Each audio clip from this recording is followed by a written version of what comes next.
के त्यौहार की बहुत बहुत शुभकामनाएं। बाबा साहब अम्बेडकर जी को भी हम आज उनको याद किया, उनको भी अमर उनकी रहने की कामनाएं हमने की।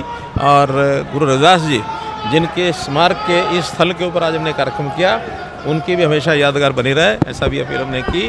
खास करके अनुसूचित जाति के समाज के लोग आज यहाँ एकत्र हुए और बहुत सी चीज़ें लेकर के, खास करके संविधान को लेकर के, आरक्षण को लेकर के कुछ चीज़ें स्पष्ट करना ज़रूरी थी।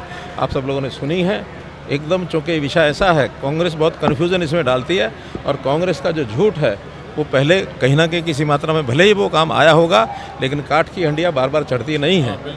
इसलिए अब ये विषय सबको ध्यान में आ गया है कि अब संविधान को अगर बचाने वाली, संविधान को पिछड़े दलितों और गरीब समाज के उनके अधिकारों के लिए अगर कोई लागू करने का काम करेगी तो भारतीय जनता पार्टी पहले से भी कर रही है, आगे भी करेगी।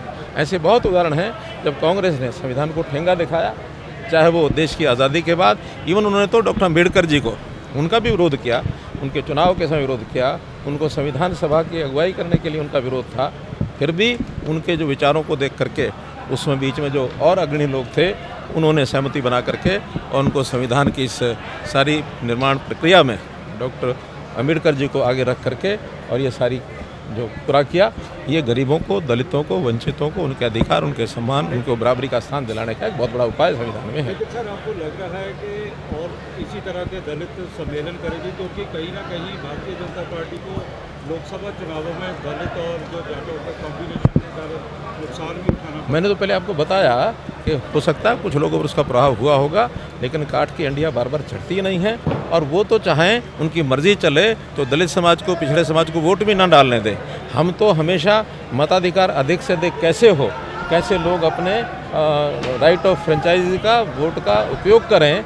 अभी जैसे हम देख रहे हैं कि चुनाव की तिथि को लेकर के लगातार 4 छुट्टियां आगे पीछे पड़ रही हैं और उन 4 छुट्टियों में 1 छुट्टी लेने के बाद 5 छुट्टियां हो जाती हैं। बहुत बड़ा ये विषय है कि बहुत से लोग वोट के महत्व को कम समझते हुए घूमने निकल जाते हैं, बाहर चले जाते हैं। तो हमने यही कहा कि वोट परसेंटेज ज़्यादा से ज़्यादा हो। हमने अपनी पार्टी की बात नहीं कही, हमने एडल्ट फ्रेंचाइज की संविधान की एक जो मर्यादा है या संविधान की जो एक जो इच्छा है लोगों को वोट डालने के लिए जो एक प्रेरणा दी गई है, उसको पूरा करने के लिए हमने आह्वान किया और वो इसका भी विरोध कर रहे हैं। इसका मतलब उनको तो लगता है कि वोटिंग कैसे हम कम करा सकें और मुझे अंदेशा है कि अगर इसी प्रकार का वो स्टैंड रखेंगे तो कहीं ना कहीं हमारे दलित समाज को, पिछड़े समाज को कहीं ऐसा ना हो कि वोट देने से भी वो वंचित करने के लिए प्लानिंग बना ले। लेकिन हम बिल्कुल होने नहीं देंगे, ये दबंगाई चलने नहीं देंगे, देंगा मस्ती चलने नहीं देंगे। कह रहे हैं बीजेपी भी नहीं जाऊंगा, अगर मेरी संख्या हुई तो मैं इंडिया गठबंधन के साथ जा सकता हूँ। किसने बुलाया उनको?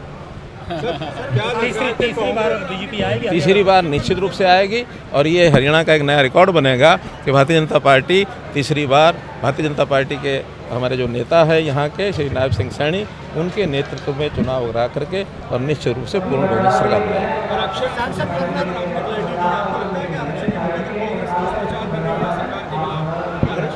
नहीं, मैं कह रहा हूँ झूठा प्रचार कर रही है ना, और उस झूठ को ठीक करने के लिए ही आखिर हमको आप लोगों का भी सहारा लेना पड़ रहा है, हमको समाज के लोगों का भी सहारा लेना पड़ रहा है ताकि झूठ ना चले। और ये झूठ मैंने बताया बार बार चलता नहीं है, झूठ एक बार चल जाता है। इसलिए मैंने फिर शब्दों का प्रयोग कर रहा हूँ कि काठ की हंडिया बार बार नहीं चढ़ती। धन्यवाद।